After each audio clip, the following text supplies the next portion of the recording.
আজকের দিনে দাঁড়িয়ে একটা সমস্যা খুবই প্রবল হয়ে উঠেছে। সমস্যাটা হলো যে মানুষ কোনো একটা সিদ্ধান্তের প্রতি বা কোনো একটা কাজের প্রতি স্টিক করে থাকতে পারছে না, তারা ডিটারমাইন্ড হতে পারছে না।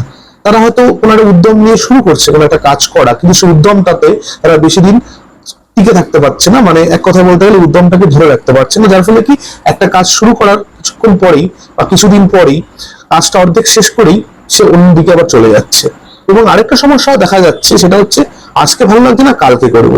হ্যাঁ, কোনোদিন শরীর মন খারাপ হতেই পারে, সেটা একটা দিন।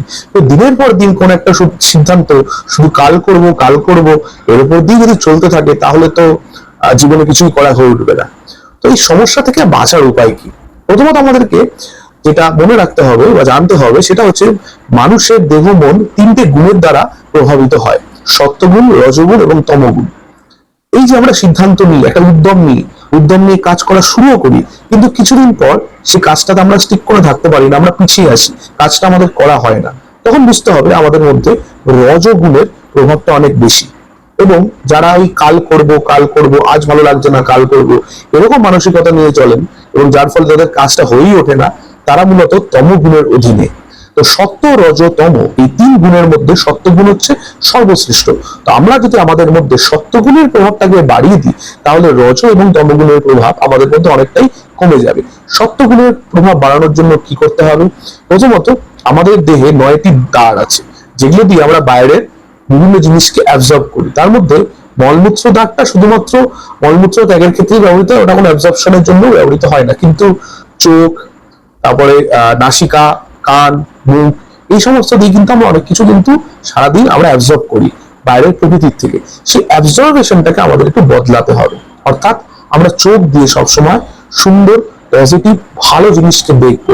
ভালো যেটা আমাদের জন্য, আমাদের মাইন্ডের জন্য, আমাদের বুদ্ধির জন্য মঙ্গলকর, সেরকম কিছু চোখ দিয়ে দেখবো। কান দিয়েও ঠিক সেরকমই পজিটিভ, ভালো কিছু শুনবো। কোনো ঝগড়া, কোন্দল, এইসব বিবাদ দেখা বা শোনার থেকে নিজেকে দূরে রাখবো। সবসময় পজিটিভিটি চোখ এবং কান দিয়ে আমরা অ্যাবজর্ব করব। এবং সবসময় একটা শুদ্ধ সাত্বিক খাবার দাবার করার অভ্যেস করবো। সাত্বিক খাবার মানে এই নয় যে সমস্ত কিছু ছেড়ে নিরামিষে কনভার্ট হয়ে যায়, সেটা কখনোই সম্ভব নয়। তবে যতটা সম্ভব ভেজের প্রতি একটু ইনক্লাইন্ড হওয়ার চেষ্টা করবেন, সেটা কিন্তু হেলথের জন্যও ভালো। সাত্বিক খাবার হয়ে গেল, যার ফলে কি সাত্বিক খাবারের গন্ধ যত আমাদের নাকে যাবে, আমরা তত আমাদের মনের মধ্যে একটা আলাদা পবিত্রতা আসবে। দেখবেন পুজোর প্রসাদী ভোগ টোগ খেতে গেলে যখন সেই ভোগের খিচুড়ির গন্ধটা নাকে যায়, মনটা যেন একটা আলাদাই পবিত্রতায় ভরে যায়। সেই রকমই মুখ দিয়ে আমরা কাউকে কোনো খারাপ কথা বলবো না, বা আমরা সবার যত সম্ভব চেষ্টা করবো ঈশ্বরের নাম গুণগান করার, দিনে একটা নির্দিষ্ট সময় ধরে হলেও জপ করার, ধ্যান করার, এগুলো আমরা চেষ্টা করব। এইগুলো যত আমরা বাড়াতে পারবো, তত কিন্তু আমাদের মধ্যে সত্যগুণের প্রভাবটা বৃদ্ধি পাবে।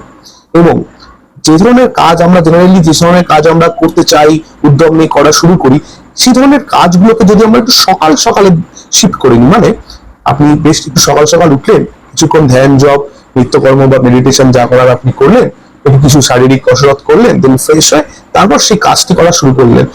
যে সেটা পড়াশোনাও হতে পারে, বা যে যা প্রফেশনে আছে সে সেরকম প্রফেশনাল উন্নতির জন্য কোনো কাজ যাই খুশি হোক না কেন, সেটা হতে পারে। একটু সকাল সকাল করার চেষ্টা করুন। মেন কথা হচ্ছে নিজের লাইফকে একটু ডিসিপ্লিন যদি আমরা বানাই, আমরা যদি সত্যগুণের প্রভাবটাকে আমাদের শরীরে বাড়াতে থাকি, ধার্মিক আচার আচরণ অনুসরণের মাধ্যমে, এবং কিছু আমাদের সনাতন ধর্মের কিছু পালনীয় বিধি আছে, সেগুলো যদি আমরা অনুসরণ করে যদি আমরা চলতে পারি আমাদের জীবনে, আমাদের মধ্যে কিন্তু সেই ক্ষমতাটা আছে যে আমরা সত্যগুণের প্রভাবটাকে বৃদ্ধি করতে পারবো। এবং সত্যগুণের প্রভাব যত বাড়বে, ততই কিন্তু রজ এবং তমগুণ ধীরে ধীরে হ্রাস পাবে।